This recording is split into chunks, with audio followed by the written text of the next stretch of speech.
From the center of the universe and the home of your Grey Cup champion Toronto Argonauts, it's the X's and Argos podcast.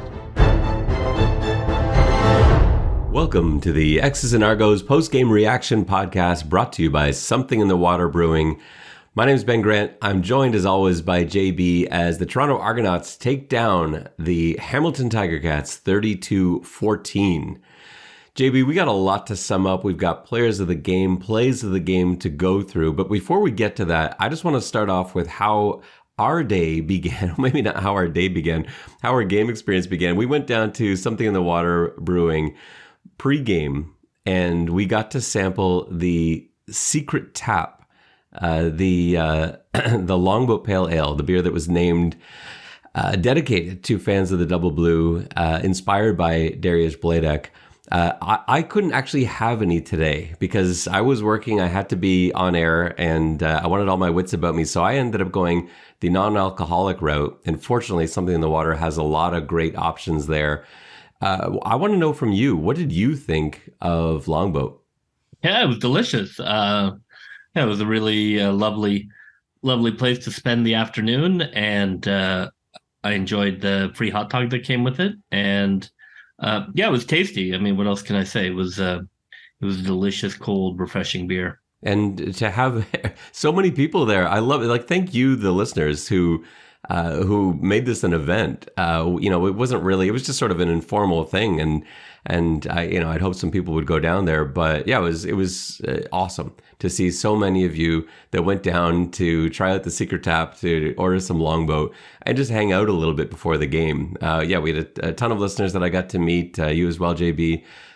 We had PA announcer Adam Ghost was there, the guys from the fan cast. It's just all in all was an awesome pregame experience. And then that led into the game. And I just don't think this game could have gone much better for the Toronto Argonauts. What were your main takeaways before we get into specifics?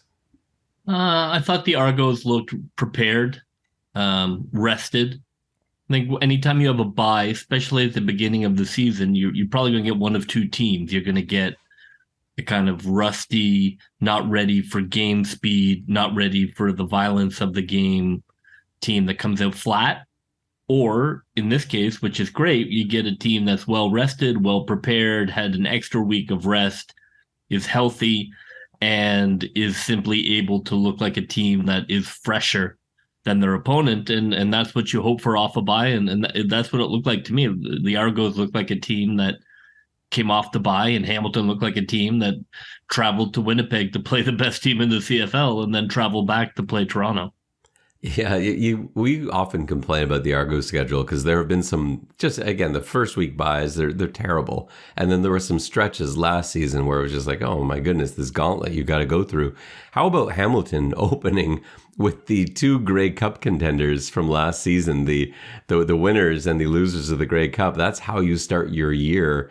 That's not an easy start for Hamilton, and they looked a little worn. Obviously, last week's game against Winnipeg took a toll because this wasn't as good an effort I thought we would see from Hamilton today. The pregame, they did the banner reveal. They had the Grey Cup rings going on. It was a really nice crowd out at BMO. Everything about it was great, but did you not feel pregame like the rage level would be rising and rising in the Hamilton Tiger Cats who were watching this all happen? Well, oddly enough, it certainly rose in Chris Edwards, but I don't feel the rest of the team had the same kind of. They certainly didn't come out of the gate like fired out of a cannon, which is what I thought might happen. I don't want to say they came out flat, but they did not come out looking to make a statement. And I don't know why that is, but that was not a dangerous team that the Argos played tonight. It wasn't, and I was shocked by that. Hamilton should be better on paper than they have looked in each of the last 2 weeks. Now, there's some reasons why they have looked like this. And this isn't a Hamilton Tiger Cats podcast, so we're not going to go too deep into that. But it is a team that we're going to see 7 more times this season. And so we do, we should talk a little bit about what went wrong there, but we'll get into that a bit later. What did you think about Coach Steinauer's decision to have the Ticats out there for the pregame festivities? Because he didn't have to, right? They didn't need to be out there for that part. I mean, you're hosting the Grey Cup this year. You didn't get it done last year. I think most coaches believe in putting a little hate in their player's heart. That can go a long way, especially in a contact sport.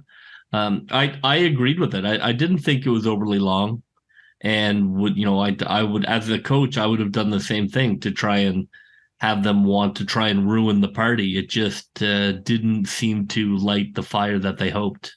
Yeah, and I agree with you. I would do that exact same thing. Have them sit there, watch this, build that hate, build the anger, and a little bit of the Emperor sort of philosophy there from the Star Wars series. I wonder. I mean, I do wonder what the impact of getting smacked around by Winnipeg was. That I think you know who you are, and you know that you're not necessarily the best team in the league, but I don't think you can underestimate how it feels to be dominated by a team like that, and where that makes you feel your chances are. I think a little bit that might have been in the water.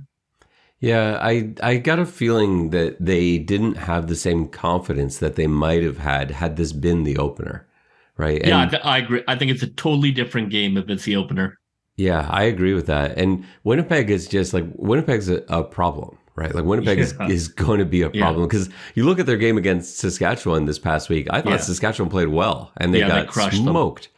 And so that's pretty much what happened to Hamilton last week. Like before Hamilton even was aware of, that the game had started, they were already down several touchdowns. So just to open like that against that overwhelming opponent, and then to come into Toronto and see this, you can't help but have your confidence down a few notches. And that it looked like that early.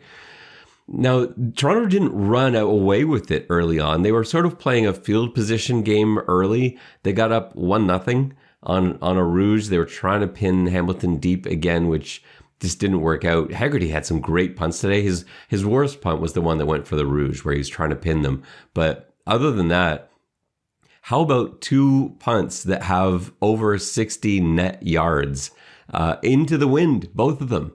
He had a monster game. Yeah, and the second one just blew me away because you had the returner standing back 55 yards deep. He's already respecting you, and he had to run back to a point where he caught it on full run and ran out of bounds for no return whatsoever. Like Haggerty was a monster today. But Hamilton comes down, and this was a pretty key moment in the game, the Qantas Stiggers interception. So Stiggers is in there at corner. And, actually, before we even get to that play, let's get your thoughts, because we haven't had a chance to talk on air about Jamal Peters not playing in this game. When we last recorded, Peters had been signed. He was at practice. We both felt like Peters would be starting at corner this week. Wasn't even dressed. Qantas Stiggers, the 21-year-old rookie, was starting at boundary corner. What were your thoughts on that? It surprised me a little bit. I would have thought that they would have loved to have put him right back in, but also like it didn't surprise me because it was very quick. I mean, he just got to camp. He's just getting reintroduced. There would be wrinkles to the playbook, and just getting used to being in the CFL again. This is not a playoff game. This is not the Eastern semifinals. So I think that you do have a little bit of time to not put Peters into a position where maybe he doesn't feel 100% ready, and you don't want anybody on the field hesitating. That can be really dangerous. So that makes sense. And from everything we've seen, they really like the kid, and they really feel they have something. And so I think they were really curious to get some film on him, because I think that the trust they have in his potential is clear. It's not just us making it up. I mean, he clearly went from a camp invite to a starting cornerback. And I don't think anything that happened tonight would make you doubt your thoughts on him at all, right? Like he He looked looked good. terrific. Yeah, he's playing smart, playing within himself, and he made some plays. Let's talk about that first play, that interception. So it was a pretty big turning point in the game. Hamilton could have gone up 7-1 at this point. Argos just up 1-0. Stiggers makes a play. That was a heck of a catch. It looked like Bo Levi Mitchell was just trying to give his receiver a chance, but Stiggers looked more like the receiver on that play than the receiver did. He ended up going out for it, having it tip off his fingers to himself a couple of times before securing it. That was a play and a half, and what a momentum change that was. Yeah, I mean, I'm really curious. I know Coach after the game also kind of referenced it, like where does Stiggers play now? I think you've got, not that you're worried about is he going, like who's he going to push out, but I think you do have a question now. I mean, I think you're looking at a guy who I don't think you want him just sitting on the bench. So that's a really interesting thing for the coaches, how they're going to get him reps and where they sneak those reps in. Now, Stiggers can play pretty much anywhere in the defensive secondary, and he's picked up the defense extremely quickly. So it's not necessarily like, obviously Jamal Peters is going to be the boundary corner. I don't think there's any question about that. And Coach Dinwiddie, when we talked to him after the game, basically said that, like as soon as they feel Peters is ready, he'll be the guy. But that opens up everywhere else, because if you want to get Stiggers on the field, maybe that means at field corner. Maybe that's in for McFadden at field corner. Maybe it's one of the halfback spots. Maybe, you don't know. It's not going to be at Sam. It's not going to be at safety. But yeah, you could kind of put him anywhere, and he's going to be pushing everybody else in that defensive secondary now, especially as he gets more and more experience under his belt. He's going to be a player. So yeah, I'm excited to see what happens to him, and what a great decision this ended up being. Not only do the Argos win the game, not only do they get Peters a little bit more familiar so he can be fired out of a cannon next week, but they got to look at Stiggers. He could have been sitting on the bench all season, right? He could have been behind McFadden and Peters all year long, and you never get to see him go. They had a run with him now, and they know what he can do. So that's the best of all worlds, I guess. So the Argos come down. They put up a touchdown. It's 8-0. And then it did feel like it was a game second quarter. And there was as we got into the late end of the second quarter, like 4 minutes left, Hamilton was driving. And I think the score at that point, I want to say it was like 15-6. And Hamilton's driving. If they score a touchdown there, now it's a game going to half, but a second interception thrown by Bo Levi Mitchell, this one from Deshaun Amos, who comes all the way over to the corner of the end zone, picks it off again. And that was a real swing, because the Argos before half are able to come all the way back down the field and score a touchdown to go up 22-6 at halftime, which Hamilton was just unable to come back from. How demoralizing would that be as Hamilton to throw 2 picks in the end zone in the first half? Yeah, I mean, in a lot of ways, it obviously it changes the game. I mean, we'll talk a little later about the potential Hamilton quarterback controversy. I thought that he looked fine, but that he certainly didn't look any better than Dane Evans. Sorry, Hamilton. Yeah, he didn't. Now, a little caveat there. So, Bo Levi Mitchell ends up 16 of 24, 2 picks. Here was the problem that Hamilton had, and I think a lot of people weren't really aware of this going into the game. So, last week, Hamilton, they're already without Van Zyl for what was supposed to be their starting right tackle. They end up losing their starting right tackle from last week. They also lose his backup. And so last week at the end of the Winnipeg game, they had Casey Sales, the defensive tackle, having to play offensive line, wearing a jersey that wasn't even his own, just so he could have an ineligible number. And he got out there, and Hamilton must have been like, we can't allow that to happen again. But going into this week, again, they only dress 6 O linemen because they just don't have bodies. So they dress their starting five. And again, it's not an ideal scenario because one of their starting five is a guy that they just haven't seen enough. They don't trust. He was clearly their third favorite guy off the practice squad. And then they have two more injuries after that. So Woodmansey, the right guard, goes down, and Figueroa, the left tackle, also goes down. And there's Casey Sales again having to come into the game for the second week in a row. They've got a defensive tackle playing on the offensive line. And I think Figueroa was able to come back a little while later, but it just wasn't, they weren't able to protect Levi Mitchell at all in this game. And I think that goes a long way to explaining why he didn't look very good. And by the time Schultz did look good, now Schultz was 13 of 14 with a touchdown. You look at those numbers, you're like, oh yeah, well, this guy's better. But the Argos are sitting on a lead at that point. They were still blitzing, but they weren't playing nearly as tight in coverage. They just weren't letting anything by them. So I will defend Bo Levi Mitchell there. I think he is the better quarterback between those two guys. But there's nothing wrong from an Argos fan point of view about having a quarterback controversy in Hamilton. JB, let's get into some of the I guess what the magic was that allowed the Argos to really pull away. And I think his name is Damonte Coxie.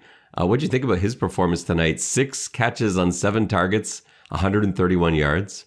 Yeah, I mean, he's one of those guys that he taunts you with his potential. He has these moments like this where he is just fantastic, and there's something about that wide receiver room where they kind of take turns with the magic wand, and one game a season, each of them is unstoppable. Makes for a tough team to defend because, obviously you're not sitting down and making up a game plan to stop Coxie. So yeah, he looked great. It just speaks to the depth of that room that, you still look at the talent that is out there who didn't get the ball. It's pretty impressive. Yeah, Coxie obviously had the highlights, and he had that huge 59-yard catch down the sideline. But even that, like Chad Kelly's ball there, because we got to talk about Chad in a little bit and sort of do a segment on him. But Chad throwing down the sideline a ball that probably went 50 yards in the air, maybe, and lands right in Coxie's hands. It was a double move, too. It wasn't even just like a straight go. It was a double move. So the timing isn't even something that you can kind of rely on. And he had great protection from the line and was able to put that in there. And we've seen over the last couple of years, there was the one knock on McLeod Bethel-Thompson we had, is that he had trouble with some of those deep balls. They so seldom connected. And to see Chad lay that in there right in the hands was pretty sweet. Well, I know the Hamilton coaches must have just been sick because it was such a classic change of possession dagger throw that I'm sure they were yelling, alert deep, and and he still put that dagger in him on the change of possession. Yeah, we often will call that sudden change because your defense gets so down after a pick, like, hey, we were just out here, and now the offense just threw the ball over. And I love it. I love the play call. I love it. I love going for the daggers while they're kind of trying to figure out what the hell's going on. You just drop a bomb on them. And they had Gittins going down the other sideline. There were options deep. I love the play, even though it's kind of predictable. I still love it because it works. Yeah, and when you've got a weapon like that, with Chad having such an accurate deep ball, and you've got a speedster in Coxie who's a great target on the outside too, it's worth dialing up a couple of times, and that was a huge play in the game because that's what led to that go ahead touchdown to make it 22-6. So let's talk about Chad Kelly, but maybe we'll segue into talking about Chad Kelly by going over the short yardage stuff, because last year Chad Kelly was the short yardage quarterback. He was very good at it. This year, he might be the short yardage quarterback too. It looked like the plan was going to be for Cam Dukes to be the short yardage guy. Argos had first and goal from the 1, or maybe it was second and goal from the 1.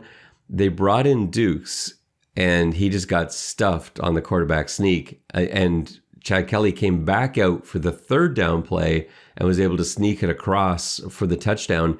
He was able to sneak another one across later for a touchdown. he just might have to be the guy. He's really good at short yardage. I know he's the starter. You don't want him taking extra hits, but I think he's just going to have to be the short yardage guy. Well, I mean, ironically, that's kind of where we got to with McLeod last year too. Is let's just leave McLeod in, and that seemed to work as well. I agree. I mean, I would love for them to have somebody on the roster who can take that contact down at the goal line, because there's a lot of helmet action, and he needs to get, in my opinion, he needs to get lower. He needs to get tighter to that lead offensive lineman that he is going in with.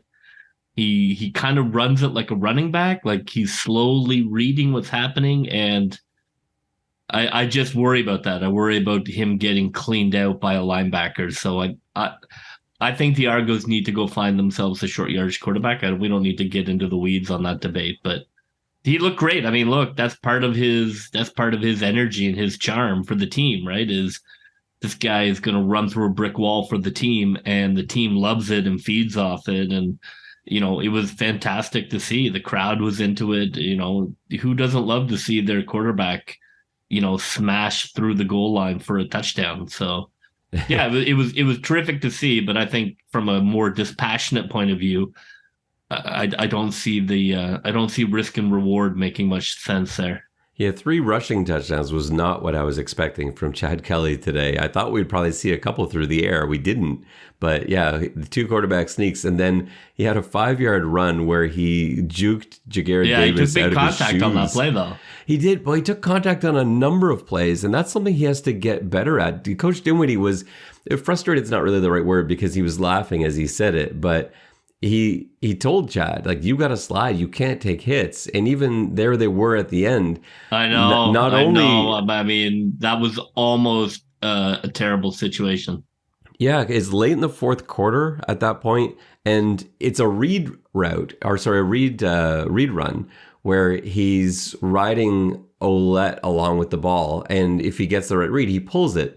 But at that stage of the game, usually the read is off. You're up by several scores in the fourth. It's not really a read anymore. You're giving your big running back the ball. But Chad read it as you would in the first quarter.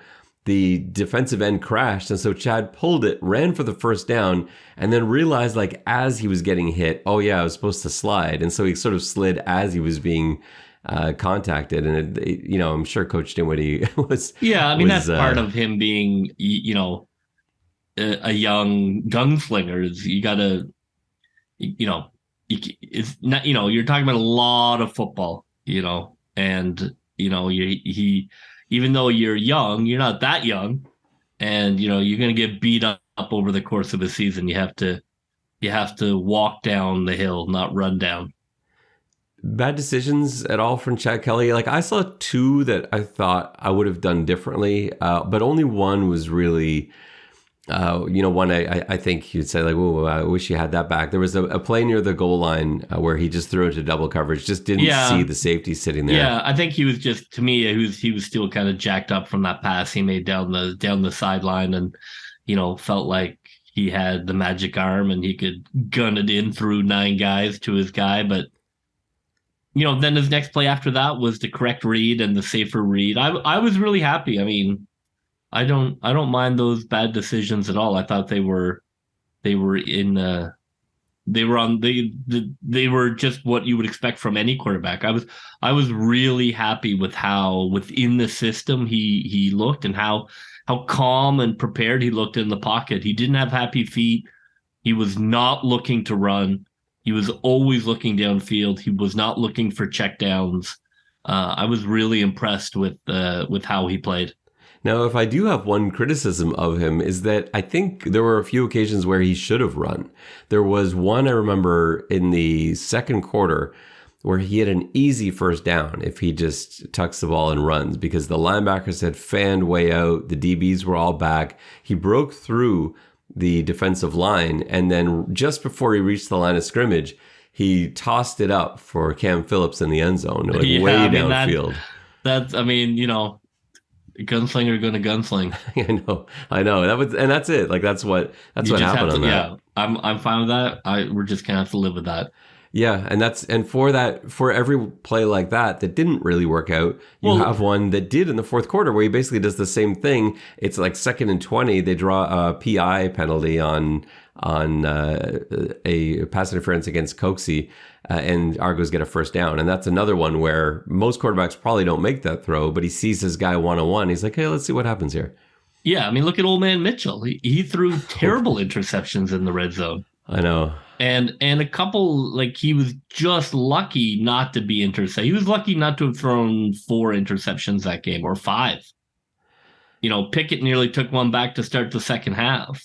So I think, Chad was well within the acceptable rate of throwing the occasional bad pass, because some of his passes, those field side passes where the defense just didn't think he could get it there, and he put him on a rope. I mean, that's the kind of stuff that makes a coordinator take a gulp, where, you're leaving that far side route and you're like, throw it if you want. And then he did. He took it, and just gorgeous on a line throws. Let's talk about the running backs. Ouellette and Harris weren't used equally. I kind of thought it would be a little more equal. Ouellette had 13 carries. Kelly was actually the next up with 5 carries, although 3 of those were quarterback sneaks. They sneaks. seemed to really kind of feel like they were going to hold Harris out until the 4th. So it felt like, anyways. Yeah, and they end up using both of them a little bit more later. Toronto didn't really have much in the way of rushing in the first half. It was all Chad Kelly throwing. He had 185 yards passing in the first half. Only 28 is my math, or 28 yards passing in the second half. But it was all run. They had so much AJ Ouellette. They had a lot of Andrew Harris in the second half, and it was correct given the circumstances, what was going on, and it was working too. They were actually getting down the field, running the football. So I guess that's why they stuck with it. But yeah, any concerns about the run though? I thought Ouellette looked great. I thought he looked a little lighter than last year. I thought he looked faster. He still hit people like a battering ram. My only sort of comment would be they still have to call the right plays for him. He's like on the misdirection plays, he was way more successful. On those plays where the center's getting to the second level and then he's making a cutback. There were certain plays where you run those really work for him. The stretch play or work for him at all. But I thought when they called a play that met his skill set, he looked terrific. I thought he dominated that fourth quarter. There were a couple of runs I just didn't understand the design for. Some were great. There was some new. We saw a lot of new stuff on offense today. A lot of new runs, especially. Some were, they only ran the stretch for him once. Yeah. And they're like, no, not that again. They ran a lot of pistol. No. And they had one where DeVaris Daniels had to block the end, and that one didn't work. They were playing around with some stuff, but clearly trying to see what would happen here. Also, Curly Gittens reverse, they can put that one back in the oven as well. Yeah, well, that was supposed to be building off of the Ouellette play, but that's the pistol stuff that I don't really like pistol in the CFL, but they did quite a lot of it today, and that sort of new too. They ran some traps and some whams. That we didn't see last year. So interesting. I like that there's new stuff, but I think, some they're going to throw right in the garbage when they look at film, and some they're like, okay, we can build off this. I mean, look, if they want to, we talked about 5 running backs is a lot on the roster.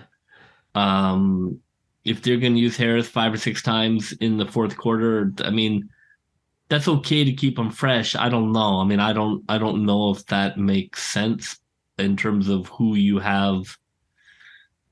Who you have dressed, but for now, I guess that works. Thunder and Thunderer is an interesting combo, but we'll see how that plays out.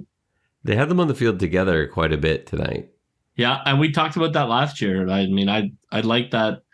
I like that look. As a defensive coordinator, the only 2 things that concerned me were motion and formations that I had not seen a lot of. So I love for offenses to have lots of motion, and I love offenses to throw as many different looks as possible just to get guys out of their comfort level. What do you think of the O-line tonight? Yeah, great. I mean, I was kind of iffy on that one holding penalty. It didn't look like, I'm not so sure that was holding, but I thought they played really well. I thought they kept they kept Kelly safe. There was the one Edwards late blitz that they didn't pick up, and he got a clean kill shot on that we knew, that we had predicted quite a while ago. And running wise, they're not road graders. That's not who they are. But they opened some holes in the second half. I thought they wore down that defensive line in the second half. Yeah, I thought so too. And I agree. They're not. This is not a. It's not going to be a run first team. That's just not who they are, and they shouldn't but be. I thought the pass protect was good. Yeah, and Edwards, that was a really nice delayed blitz. I mean, and he's coming from way wide around the outside. Like you can't even. I don't even know how far you can extend to that. Like I don't think Allen exactly. gets there. I'd have to see it. I don't even just looking at a replay. I'm like, geez, I don't even know who could pick that up. Really, you'd have to call. Like Kelly would have to identify that and bring somebody over, like a running back or something. Yeah, I don't know. I think he's just got to see that and throw into it. I don't know how else you deal with that at that stage because it's so late. Yeah, but yeah, that was a bit of a hold your breath moment because Kelly took a pretty big shot. Yeah, he was on fire. He wanted to win that. Thank God the rest of the Ticats did not have the Chris Edwards blue flame. Yeah, and Edwards took a penalty for a late hit. Hamilton was a bit undisciplined. There was chippiness, a lot of pushing and shoving. It didn't feel like Toronto ever really got too far engaged in that, though. No, I don't think we see Hamilton as a rival. I know people were talking about that earlier this week. So like Hamilton's like, we're gonna get you, and Toronto's like, what? Who? This is just a game on the schedule. That's not going to make Hamilton any happier. Well, I'm sure we'll see. I bet there's Chris Edwards. We'll see if he's still around. He might have fought people on the bus home. Yeah, well, there was Tim White was pretty heated at the end. I don't think they were getting after each other so much, but this Hamilton team wasn't happy, and at least that's something for Hamilton. I guess that's good. You don't, as a Hamilton fan, you don't want your team to be like, well, it's that one. So there was some fire as they're on their way off the field. Let's talk a little bit about the D. So Arimolade, not a highlight reel game. He had a sack, and you got to see a little bit of that magic where he kind of ducked underneath the left tackle and sort of worked his way in for a sack. You saw that speed. They were clearly aware of him and game planning for him.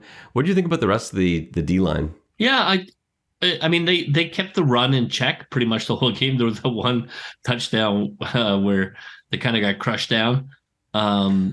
But I thought they kept the run in check. I thought they did a nice job of engaging the offensive linemen and leaving lanes for the linebackers to clean up. So the linebackers had a nice clean front to look at.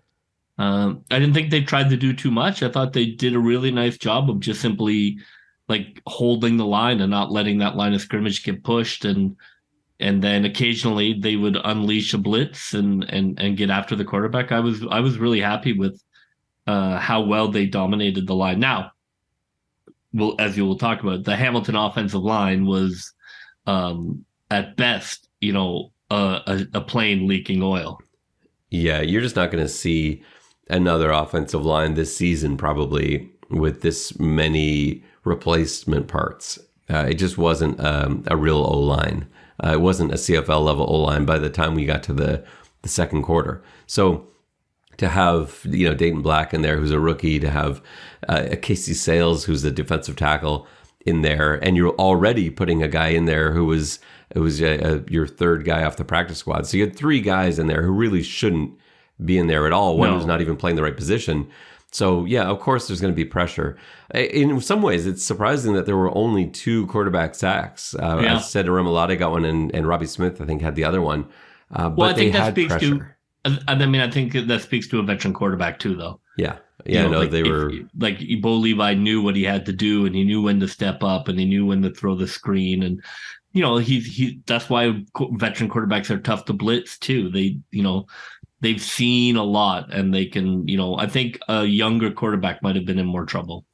What's kind of cool is that 3-man Argo rush where you've got Arimolade on one side, Costigan on the other, and then either Oakman or Brinkman, one of those two big guys in the middle.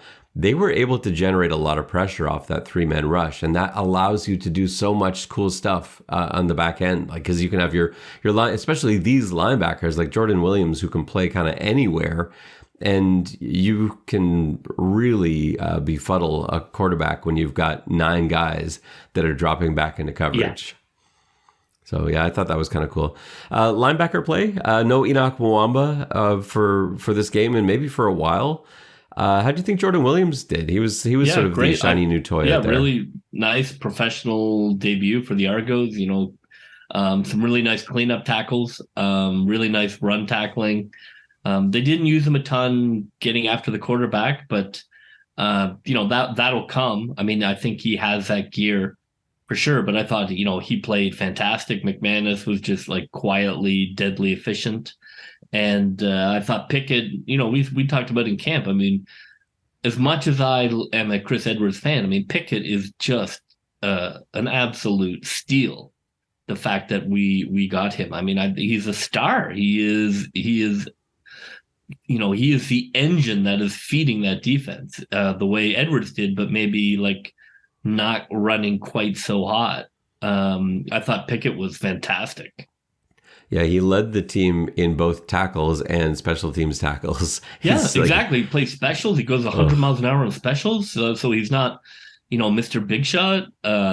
He can drop and play great coverage. He is a great blitzer. He cleans up on run plays. Like, I can't express how impressed I am. I mean, it feels like McManus again, in the same way that I couldn't believe what an addition McManus was. That's the level I feel about Pickett. And this, if you're including him as a linebacker, man, they have options. Pass backer. Whatever he is, a dime backer, cover linebacker. They showed out today. I was a little nervous at the end. It looked like McManus got injured, but he was able to jog off. So hopefully he's fine, but that made me a little nervous. McManus, I think, is the one that made the hit on Bo Levi Mitchell in the end zone that knocked him out of the game. It was a legal hit. He hit him just as BLM released the ball, and that was the last play that he took, and Schultz came in after that. Is there a quarterback controversy in Hamilton, do you think? I hope so. Hamilton, you know what to do. They do. They've been through this. Certainly looked, the young guy looked a lot better. He moved the ball. He threw a touchdown. I love it, Hamilton, 0-2. Time to bring the young guy in. I would bet you a bag of golden fleeces that the young guy starts next game. Well, if he does, it will only be because Bo Levi Mitchell is hurt. There's no chance. If Bo's fine, there's no way Schultz is starting. Not after, it's game 2. Not after all the money they've given Bo Levi Mitchell. I think there's going to be a lot of pressure. And to be honest, I think you also have the team. I know the team should know better, but sometimes teams just feel a vibe with the quarterback, and they feel like the ball is moving, and the ball, there's an electricity to one guy and the other guy, they don't feel it. And sometimes that can happen. And then once you start getting locker room questions, that's when you really start getting into a problem. So Hamilton is not in a problem, but they're walking right along the edge of a problem. Yeah, I feel that. Which is delightful. What did you think of Coach Mace's defense? Because I thought it was pretty different from what we saw last year. Yeah. I mean, I know I'd love to watch the film tape. I'd also love to watch the 24 film CFL if you could figure that out. Yeah, they've got other fires at the moment. I know. It's so far down the road of what they're able to achieve. I loved it. I thought it looked more aggressive, which is what we were talking about. It's so different without Shaq out there. And without Mwamba there, and to have those two guys not playing tonight, and still the defense just looked, in control, just absolutely in control. Like they had Hamilton's playbook down. Hamilton just, they could move the ball a little, but I would say half the catches Hamilton had were circus catches.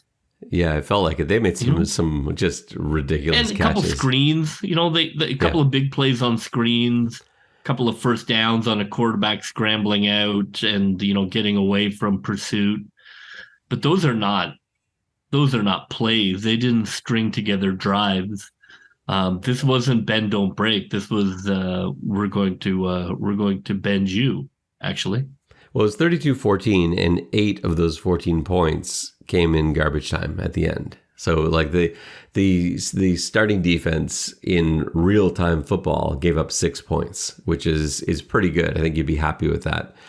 So I thought their system was interesting. Now, what I want to know is how much of it was based on this being Hamilton with a really banged up O-line, like because they sent a lot of pressure. They sent pressure from the secondary. They sent the linebackers a ton. They had some really exotic fire zones where one guy's coming from one side and then pulling away, and then this guy suddenly comes in. It was exciting to watch, not stuff we saw last year. Last year was a far safer, a lot of cover four, a lot of bend but don't break, a lot of don't let anything behind you.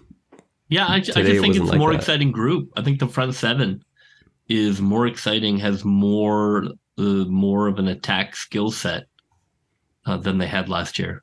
Yeah, well, it certainly was. It certainly was attack. They were after it 7-8 man blitzes sometimes, and then 3, and then they would show 6 and 7, and I was sure they were coming. And I've got a way better vantage point than the quarterback does, and yet they timed it so well. The blitzes were timed beautifully for game 1, and the mugs were timed well too, where guys would sort of look like they didn't want you to notice they were creeping up, but really they're actually backing out.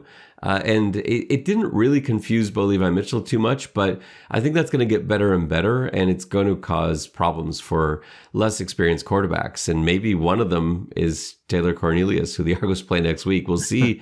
We'll see how that game goes. The Argos are going to be heavy favorites, but I don't like the idea of playing a team that just got shut out the week before either. It's just unless Dean Evans becomes the Edmonton quarterback. Yeah, and we've seen what he can do sometimes. Let's get into our players of the game and our play of the game. Who is your player of the game? I'm assuming you're going to go defense, and deservedly so. I mean, Pickett for me, Darius Pickett. I thought he was fantastic. He's all over the field. He must have had 3 almost killer sacks. He comes flying around that corner. They have to adjust to him. He can drop into coverage. He made an amazing special teams tackle on what could have been a problem. He just came in and cleaned it up and took care of the guy who was about to get outside contain. And so he is my guy for sure. And I thought he was the defensive player of the game. He also had a really nice block and was directing traffic on the opening kickoff. I love seeing that. He's back there deep with Javon Leak. Yeah. No, I mean, Leak got the ball. Pickett's like pointing to 3 different guys, like you're there, you're there, you're there. You follow me. He clearly has taken over. To my eyes, he has taken over. At least in the secondary. It feels like he is one of the big voices on that team right now, and should be. Yeah, I mean, how can you not? I mean, he backs it up. The guy's flying all over the field. My player of the game, I would have actually gone with Pickett, but I'm going to change it up just to go somewhere different here because you went with Pickett. I think Damonte Coxie, you got to give him credit for 131 yards receiving. You got to give it to him. 6 catches, 131 yards. He had that huge game-changing 59-yarder, and he also made some incredible catches. His best catch of the night was only for a 3-yard gain. He was like doing a somersault while juggling the ball for 3 yards. But yeah, he was all over the place tonight, made good catches, and didn't get in the end zone, but did everything else. I actually thought there was one play where I thought he could have gotten to the end zone. He was coming across the field, and the guy that ended up making the tackle was coming coming towards him, it would have been really easy for him to reroute and get around him. But it's easy for us to say up in, up in the third level of the stadium. Much easier to see it than it is when you're on ground level. But yeah, I think that's the only opportunity he had where, yeah, he probably could have gotten into the end zone if he ran that a bit differently. But what a game from him. And if you can get contributions from him like this, right. He's not a guy they were looking for, right? Like we knew about Daniels. We expected Ambles, although obviously he's hurt. We wouldn't have been surprised by Gittins Jr., by Cam Phillips. We were not coming into this year thinking Damonte Coxie is going to be the guy. But you hear how excited everybody is to talk about him. Like Coach Dinwiddie's face lit up when we asked about Damonte Coxie. He had a big smile on his face. He couldn't wait to talk about how he tried to get Coxie into the CFL even earlier. I think back in his time with Calgary, I think if I'm correct, and that's what he was saying, or maybe it was right when he arrived at the Argos. But yeah, he's thrilled to have him here, and I guess he foresaw him being a big part of the plan. JB, what's your play of the game? My play of the game is my guy Stiggers. Calgary was putting together a nice drive, like it was like an 8 or 9 play drive, and the score was still, I think it might have been 1-0 or something at the time. It was early, and they put together a really nice drive, and they just gotten a first down, which is the absolute killer. And, it was just a bad play by the quarterback and a terrific play by Stiggers to get a hand on it and to have the sense and the athleticism to then come down with that pass. I mean, that is not easy to do what he did. And it totally changed the vibe in the building. I think it changed Hamilton's kind of sense of what they were doing, and from that point forward, the Argos never looked back. So I thought that was the turning point in the game, really. And I'm going to actually take the other end zone pick because I thought that was a momentum swing also. And you're not wrong. Like that could have been 7-1 Hamilton at that point. Yeah. And who knows what happens now. Changes everything, I think. It did. And then mine is at the end of the second half, like I talked when we kind of did the recap there. 15-6 Argos, Hamilton driving. If Hamilton scores there, maybe it's 15-13 or 15-14 going into the half, and that's a whole different ballgame. Instead, Deshaun Amos makes a heck of a play. Receiver coming up the sideline. He's in cover 2. He's got to travel so far to get over top. Tavares McFadden was in coverage. He was beat initially. The only thing that could have gone wrong, because I was watching, it was just luck of the draw. I happened to be watching Amos on that play, and I saw what he saw, and I saw him make the break. I thought he and McFadden were going to collide full speed. I know. I mean, that's how bad, how bad a read it was that the only thing that could have happened was that the two Argos had such an easy flight to the ball that they crashed into each other.